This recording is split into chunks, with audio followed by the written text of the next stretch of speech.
Nah, sebelum saya menyampaikan pengajaran hari ini, saya ingin review untuk UTS-nya. Pertanyaan yang pertama, tolong diperhatikan.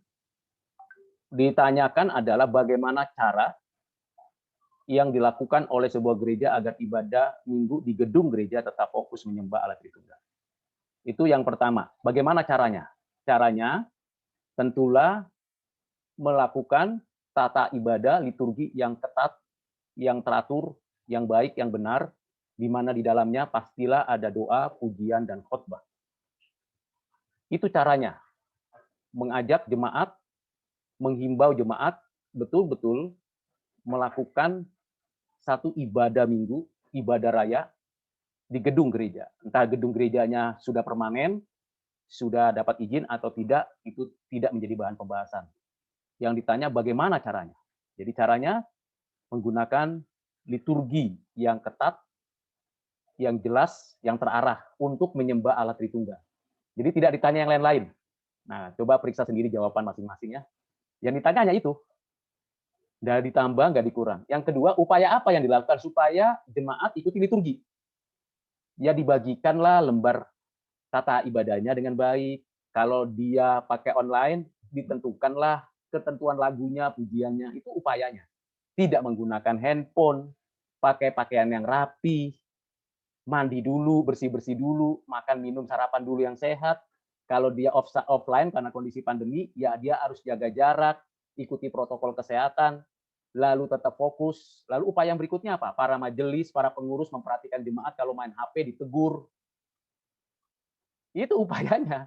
Jadi yang lain-lain tuh banyak berteori ya. Saya baca itu, tapi ya sudahlah, saya kasih nilai. Nah, itu banyak berteori. Memberitakan Injil, harus ini, beriman seperti itu. Bagus juga, cuman itu bukan pertanyaan begitu. Itu benar, tapi itu bukan jawaban dari pertanyaan. Cara liturgi yang baik, tersusun rapi, ketat, jelas. Upayanya, selain tadi teratur ya, jaga jarak atau offline, dia salah. Dan kalau di offline ya mesti pengurus, majelis, aktivis, kalau ada yang melakukan penggunaan handphone langsung tegur. Hei, jangan ribut, gitu misalnya. Hei, jangan main handphone. Itu upayanya supaya tetap fokus ibadah loh. Ini ibadah menghadap kepada Allah, Bapa, Anak, Roh Kudus, hadir di tengah-tengah kita. Bagaimana upaya untuk khotbah? Nah, sekarang ada dua lagi kan cara untuk supaya fokus pada khotbah. Fokus pada khotbah ya. Pertama pendetanya, hamba Tuhannya, pembicaranya betul-betul fokus juga menyampaikan firman, mengajak jemaat, ayo kita baca ayat ini. Ayo kita sama-sama bersuara. Fokus supaya fokus dia dilibatkan jemaat itu untuk membaca firman. Bagaimana fokus juga? Ya, supaya apa caranya supaya fokus? Ditampilkan di layar kalau dia menggunakan layar, ya. Itu caranya. Upayanya apa yang dilakukan? Upayanya khotbah jangan terlalu panjang. 1 jam begitu khotbah. Khotbah di gereja itu cukup 15 menit sampai 30 menit. Satu pesan yang disampaikan cukup. Nah, itu upaya. Jadi kalau dibilang bagaimana caranya, berarti itu berkaitan dengan metode, teknis pelaksanaan ibadah. Upayanya apa? Supaya metode teknis pelaksanaan ibadah itu dapat berjalan dengan baik dan jemaat tidak ada tanpa kecuali. Fokus. Misalnya ada juga yang menjawab, kalau dia bawa bayi, dikasihlah ruang bayi, ya ruang untuk ibu menyusui. Itu bagus. Itu jawaban yang bagus. Nah, itu cara. Itu bagian pertanyaan yang pertama. Ya, bagian berikutnya yang saya ingin sampaikan lagi adalah, lalu ditanyakan, bagaimana sikap Anda? Sikap terhadap pejabat yang menyampaikan firman. Tetapi penjelasannya hanya sikapnya apa? Sikapnya hanya dua kan, menerima, menolak, atau tidak bersikap apa-apa. Apa alasannya bersikap menerima? Apa alasannya bersikap menolak? Dikasih reason yang logis. Karena apa? Karena hamba Tuhan itu punya tugas, tanggung jawab, yaitu memberitakan firman Tuhan, bukan memberitakan pengalaman pribadinya. Hamba Tuhan adalah hamba yang memberitakan dirinya Tuhan, menjelaskannya dengan jelas, dengan tepat, dengan contoh yang baik, yang benar, yang akurat, yang relevan dalam konteksnya. Nah, itu baru namanya. Nah, kalau bagaimana kalau misalnya dia salah, menyimpang?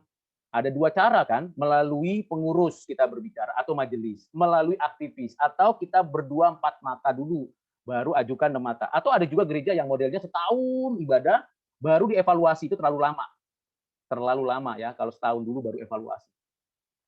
Nah, hal-hal yang ini yang penting. Jadi nomor satu itu adalah praktis. Bukan hal yang teoritis. Dan banyak jawabannya yang teoritis. Benar nggak jawabannya teoritis itu? Benar, ada benarnya. Tapi tepat tidak? Tidak. Tapi Pak Rudi kasih nilai nggak? Masih Pak Rudi kasih nilai. Ya kan? Anda bisa cek sendiri deh jawaban di Moodle. Ya, jadi saya nggak mau tambah, nggak mau kurang. Cek sendiri di Moodle. Bagaimana jawaban Anda? Apakah Pak Rudi saklek mengatakan bahwa ini salah langsung coret nilainya 0 gitu? Bisa saja, bisa. Maka saya berulang-ulang katakan bahwa setiap mahasiswa, setiap pertanyaan itu dikuasai dulu, baru kemudian dapat jawaban. Karena memahami pertanyaan akan memahami jawaban dengan baik. Yang kedua, soal yang kedua, so simple begitu ya Pak Rudi jawabannya? Ya memang, saya nggak susah-susah. Karena teori sudah banyak di forum diskusi saya sudah kasih tahu, di kuis saya sudah kasih tahu, dalam diskusi sudah kita pahami, dan pastilah Anda bisa membuka teori itu karena kuliahnya, ujiannya pakai Moodle. Saat yang sama Anda kalau berteori saya kasih pasti Anda bisa jawab. Langsung buka 2 laptop atau pakai 1 laptop, 1 handphone atau dua-duanya. Maka pertanyaan saya tidak berkaitan dengan teori lagi. Lebih banyak kepada how to-nya, penerapannya, implementasinya. Pertanyaan yang kedua, jika membaca urutan dalam Matius 28, pergilah, jadikanlah segala etnis dan murid Kristus. Etnis murid Kristus, baptislah mereka dalam nama Bapa dan Anak dan Roh Kudus. Ajarlah mereka melakukan apa yang diperintahkan Tuhan. Apakah secara prakteknya dilakukan secara berurutan? Jawabannya iya dan jawabannya tidak. Jika iya, apa? Apakah para murid pergi dulu atau membaptis dulu? Apakah murid-murid pergi dulu kemana-mana baru membaptis? Atau memuridkan dulu baru membaptis? Tidak demikian juga. Contohnya Cornelius.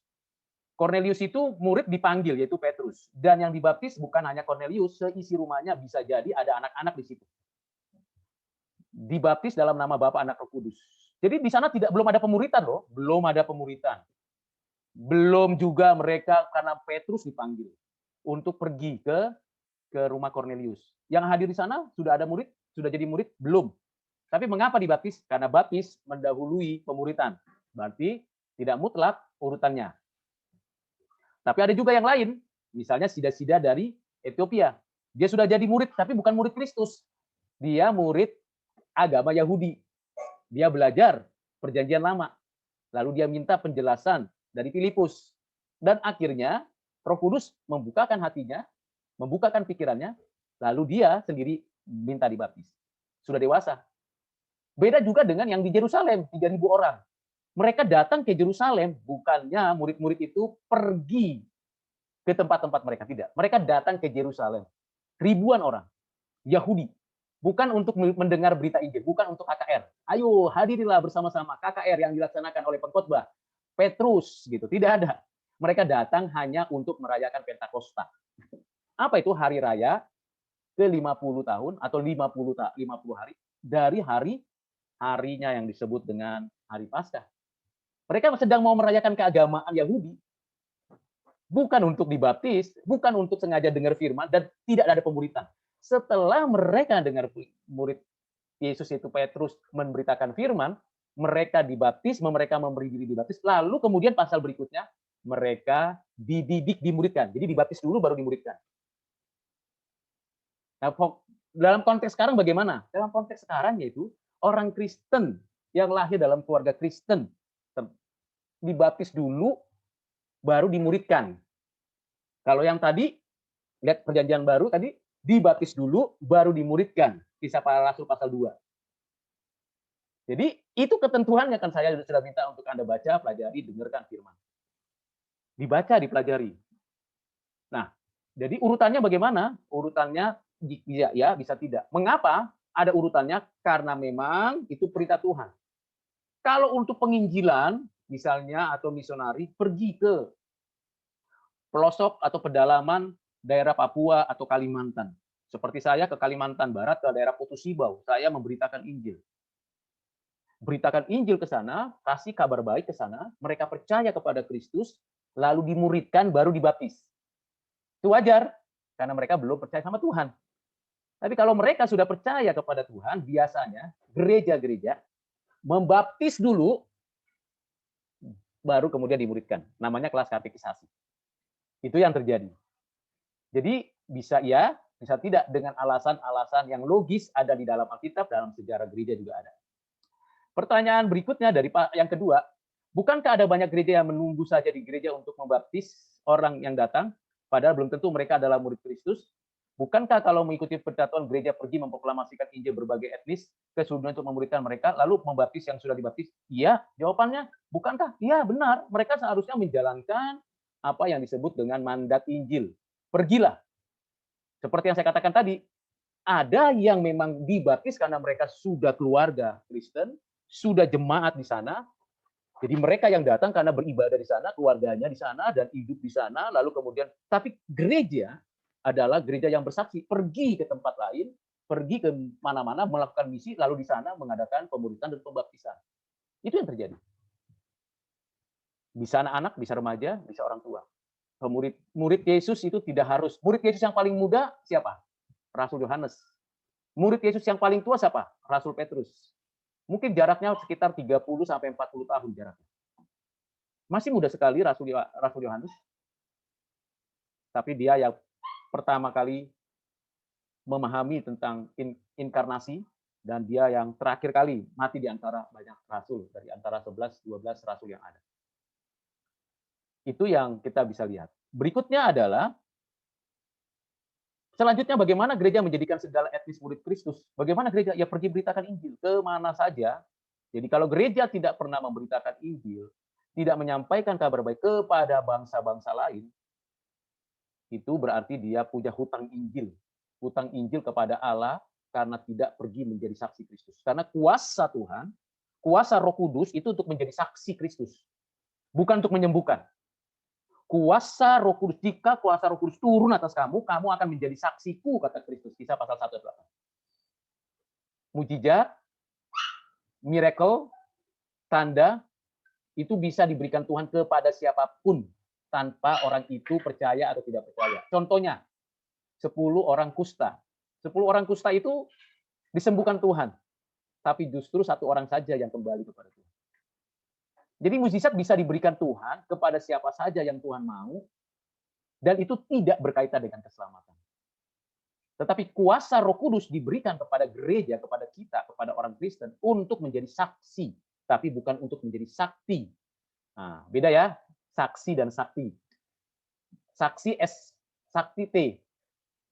Saksi saya bersaksi tentang Kristus. Sakti saya menjadi Tuhan. Nah, itu. Jadi Roh Kudus untuk itu. Jadi mengapa gereja tidak melakukannya? Ya, pasti gereja itu bukan gereja Tuhan. Gereja hanya untuk sebuah organisasi saja. Bukankah ada banyak gereja suku hanya untuk ras itu saja, bahasanya pun dan seterusnya. Bagaimana Anda menjelaskan berita jadikan? Ya bagus. Saya sudah kasih penjelasan bahwa itu untuk memudahkan berita Injil, untuk memudahkan pemuritan, untuk memudahkan jemaat mengerti. Tetapi dalam konteks kekinian, kita tahu di Indonesia sudah ada bahasa Indonesia, bahasa nasional. Sangat disayangkan kalau ada gereja suku yang tidak membuka diri untuk menggunakan bahasa Indonesia. Bahasa Indonesia. Dan perlu itu. Kalaupun masih ada bahasa daerah itu atau bahasa suku itu bagus. Tetapi boleh terbuka untuk bahasa-bahasa yang lain. Itu sebabnya saya mengkritisi gereja-gereja yang bersifat kesukuan, bersikap ras. Ayo open dong. Open. Karena suku A atau suku B, ras A atau ras B sudah saling menikah. Lalu mereka punya anak bisa nggak ngerti bahasa ibunya atau nggak ngerti bahasa ayahnya. Lalu kemudian mereka mau beribadah kemana kalau tidak ada bahasa yang mereka ngerti. Nah ini perlu diperhatikan bagian penting. Jadi ini praktis. Bagaimana Anda menjelaskan hal ini? Lalu kalimat terakhir, ajar mereka melakukan perintah Tuhan. Sudahkah gereja dan pejabat gereja menjadi teladan? Kalau belum, ya kenapa alasannya tidak jadi teladan? Ajar mereka melakukan, bukan ajar mereka tahu, tapi melakukan. Bukan saya sudah ikuti WDK 1, 2, 3, saya sudah PAK. Oke, good, excellent. Saya sudah katekisasi, saya sudah CD, saya sudah baca Alkitab dari Kejadian sampai Wahyu, saya sudah baca buku ini, buku itu. Pinter sekali, bagus. Itu senang sekali saya mendengarkannya. Tapi bukan sampai di sana. Tapi ajar melakukan.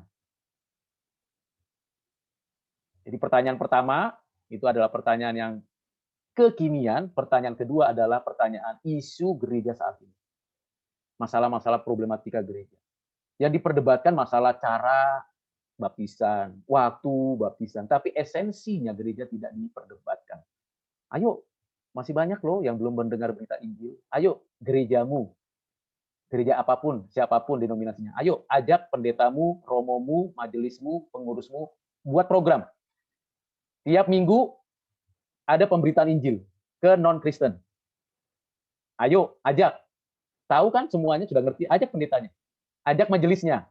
Jangan hanya untuk kalangan sendiri. Injil bukan untuk kalangan sendiri. Karena kalau kita buat begitu, maka kita tidak taat kepada Tuhan. Tidak taat sama Tuhan. Itu ulasan saya, review saya, jadi Anda bisa cek sendiri jawaban saya dengan bandingkan dengan jawaban Anda masing-masing.